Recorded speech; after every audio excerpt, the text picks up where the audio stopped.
Semi scientific একটা গরু shade তৈরি হচ্ছে আজকের ভিডিওতে। এটার বর্তমান অবস্থানটা আপনাদেরকে দেখাই।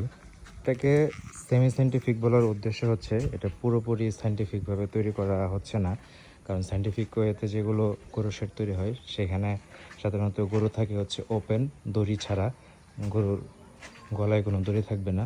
কিন্তু এইখানে আমাদের যে প্ল্যানিংটা, আমাদের জায়গা প্লাস ওভারঅল ম্যানেজমেন্টের সুবিধার্থে, পাশাপাশি আমাদের এদিকে গরু চুরি হয়ে যাওয়ার একটা সম্ভাবনা থাকে, যেহেতু আমাদের এই পুরো এরিয়াটা হচ্ছে বেশ বড়, এটার চারপাশে কোনো বাউন্ডারি নাই। তো সেই ক্ষেত্রে এখানে যতটুকু সিকিউর করে তৈরি করা যায় সেইভাবে আমাদের এই শেডটা তৈরি হচ্ছে।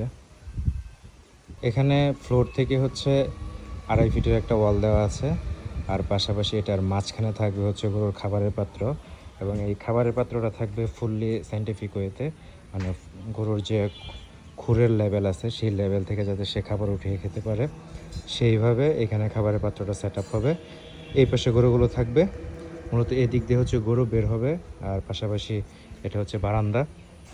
এই দিক দিয়ে হচ্ছে লেবার ঢোকার জন্য জায়গা থাকবে, আর এই মাঝখানে হচ্ছে খাবারের পাত্রটা থাকবে। পাশাপাশি আমাদের এখান থেকে বের হয়ে গরুটা হচ্ছে এদিক থেকে বের হয়ে এই যে জায়গাটা, এই জায়গাটাতে হচ্ছে একটা বাউন্ডারি থাকবে যেখানে গরু দিনের বেলা হাঁটাচলা করতে পারবে।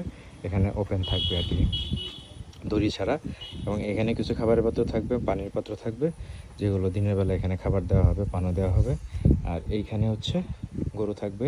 এটার এই পাশের যে সাইডটা, এখানে হচ্ছে একটা সাইড হচ্ছে ওয়াল থাকবে যেখানে লেবার থাকবে, রাতের বেলা গরুর পাশে লেবার, যেহেতু আমাদের এখানে চুরি হয়ে যাওয়ার একটা সম্ভাবনা আছে।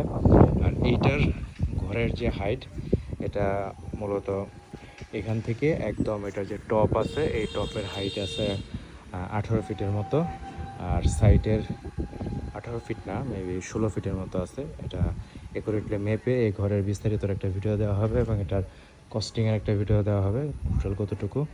আর এটার প্রস্থ আছে হচ্ছে দৈর্ঘ্য আছে হচ্ছে আপনার 35 ফিট। আর ভিতরে যে জায়গাটা আছে যেখানে গরু থাকবে, এখানে এই পিলার টু এই পিলার, এই যে এই পিলার থেকে আপনার এই পিলার পর্যন্ত জায়গা আছে হচ্ছে এখানে 12.5 ফিট, আর এইখানে জায়গা আছে হচ্ছে 7 ফিট। তো এই যে 7 ফিট জায়গা আছে, এই 7 ফিট জায়গার মাঝে ওই পাশটাতে লেবার থাকবে, পাশাপাশি এই সামনে যে জায়গাটুকু আছে এটাতে হচ্ছে ফার্মের আনুষঙ্গিক যে কাজ আছে, ঘাস কাটা, গরুর খাবার তৈরি করা, এই কাজগুলো এখানে হবে। এইভাবে আপাতত প্ল্যান করে করা হচ্ছে, ভবিষ্যতে প্ল্যান চেঞ্জও হতে পারে। আর এটার যে উপর সাইডের যে জায়গাটা খালি আছে, এখানে হচ্ছে আমরা জিআই নেটের যে নেটগুলো হয় সেই নেটগুলো দিয়ে দিব, এবং উপরে হচ্ছে একটা ত্রিপলের মতো থাকবে যাতে বৃষ্টির পানি, যখন বৃষ্টি আসবে তখন সেটাকে নামিয়ে দেওয়া যাবে। পাশাপাশি শীতকালে যাতে ঠান্ডা হাওয়াটা ভিতরে খুব একটা না ঢোকে সেটার ব্যবস্থা করা হবে। নর্মালি এটা ওপেন থাকবে এটা, আর এটার উপরে কোনো কিছু হবে না, নেট থাকবে যাতে এয়ার ফ্লোটা ঠিকঠাক মতো থাকে। পাশাপাশি এটা আমাদের এদিক দিয়ে হচ্ছে ড্রেনেজ ব্যবস্থা থাকবে, যেটা হচ্ছে গরুর যে প্রস্রাবটা আছে সেটা যাতে চলে যায়, এবং গোবর যেটা আছে সেই গোবরটা আমাদের শুকনা কালেক্ট করার প্ল্যানিং আছে। আমাদের ওই পাশে আরেকটা জায়গা আছে যেখানে জায়গাটা পরিষ্কার করা হয়েছে, ওইখানে আমাদের জৈব সার তৈরির একটা প্রজেক্ট হবে, যে গোবর থেকে সরাসরি জৈব সার, যেটা দিয়ে আমরা আমাদের ঘাসের জমি, পাশাপাশি ওইদিকে আমাদের লেবু বাগান আছে, সেগুলোতে আমরা কাজে লাগবে আর কি। তো এই হচ্ছে আজকের মতো, এবং এটার পাশেই আমাদের এখানে ছোট্ট একটা ঘাসের জমি আছে। তো ঘাস লাগানোর বিস্তারিত একটা ভিডিওতে বলা হবে, এবং ওই পাশে পুকুরের ওই পাশে ওইদিকেও ঘাসের জমি আছে, সেদিকেও ঘাস লাগানো হচ্ছে। এবং আমাদের যে পুকুরগুলো আছে এই পুকুরগুলোর মাঝখানে এখানে আমাদের কাঠজাতীয় মাছের পোনা তৈরি করা হচ্ছে, পোনা উৎপাদন করা হয়। এবং এবার আমাদের এই যে পাশের যে পুকুরটা, এটাতে হচ্ছে আমাদের গুলশা মাছ দেওয়া হয়েছে।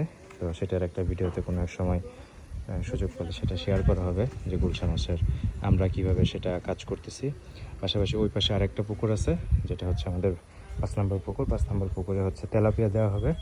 তো সেটা আমরা চেষ্টা করব যে শুরু থেকে শেষ পর্যন্ত যাতে এই পুরো প্রসেসটা আমরা কিভাবে কাজ করি সেটার ভিডিও তৈরি করার জন্য। সময় স্বল্পতার জন্য অনেক সময় অনেক কিছু করা হয় না।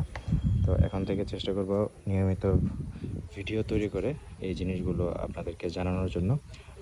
আমরা যেভাবে কাজগুলো করতেছি সেটার প্রসেসগুলো আপনাদেরকে জানাবো। এবং তার সাথে যদি আপনাদের কোনো পরামর্শ থাকে সেটা অবশ্যই শেয়ার করবেন।